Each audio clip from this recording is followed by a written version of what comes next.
구제역 백신 2회 접종이 의무화된 이후 그 부작용으로 인한 돼지 이상육 발생률이 70%에 달하는 것으로 드러났습니다.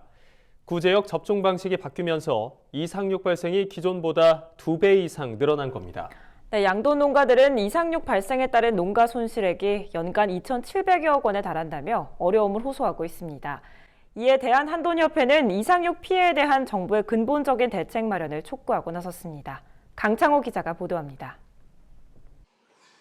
구제역 백신 접종으로 인한 돼지 이상육 문제가 심각한 것으로 드러났습니다. 농림축산식품부는 지난해 2월 구제역 예방접종, 임상검사 고시를 변경해 돼지 구제역 백신 의무 접종 횟수를 1회에서 2회로 늘렸습니다. 그 후 30% 되었던 목심의 이상육 발생률이 최근 70%에 이르는 것으로 나타났습니다. 구제역 백신으로 인한 돼지 이상육은 보통 백신이 충분히 녹지 않아 덩어리가 생기는 형태로 나타납니다. 간혹 백신을 접종할 때 세균이 침투해 고름이 생기는 경우도 있습니다. 돼지는 구제역 백신 주사를 귀 뒤쪽 목 근육에 맞기에 목심의 이상육 발생이 많습니다. 목심은 삼겹살과 같이 소비자들에게 가장 인기가 많은 부위여서 농가 피해가 더욱 클 수밖에 없는 겁니다. 실제로 이상육이 발견되면 도축장에서 이상육 절개에 따른 손실액을 농가에 청구해 이상육 돼지 한 마리당 10,000원에서 20,000원의 비용을 물어야 합니다.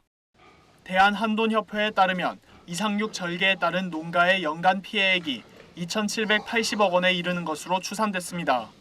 또 국산 돼지의 이상육 발생에 따라 줄어든 목심 공급량을 외국산 목심이 채우고 있는 것으로 나타났습니다.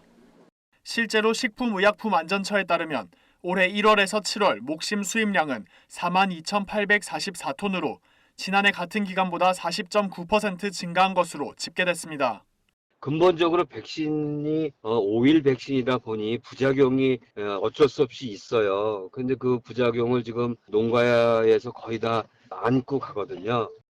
문제는 현재 구제역 백신 접종 방식으로는 돼지 이상육 발생을 피할 수 없다는 겁니다. 구제역 백신은 O형 구제역 항체를 형성하는 1가 백신과 O형과 A형 구제역 항체를 동시에 형성하는 2가 백신이 있습니다.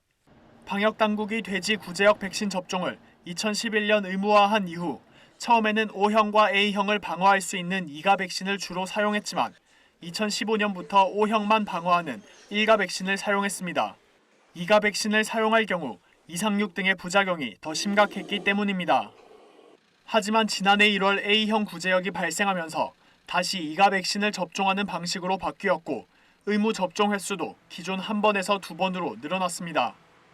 백신 부작용에 대한 농가 우려가 컸지만 정부는 백신 접종 방식 변경을 강행한 겁니다. 구제역 백신으로 인한 농가 피해가 막대해지자 한돈협회는 최근 구제역 백신 접종으로 인한 이상육 발생의 대책을 농식품부에 촉구했습니다.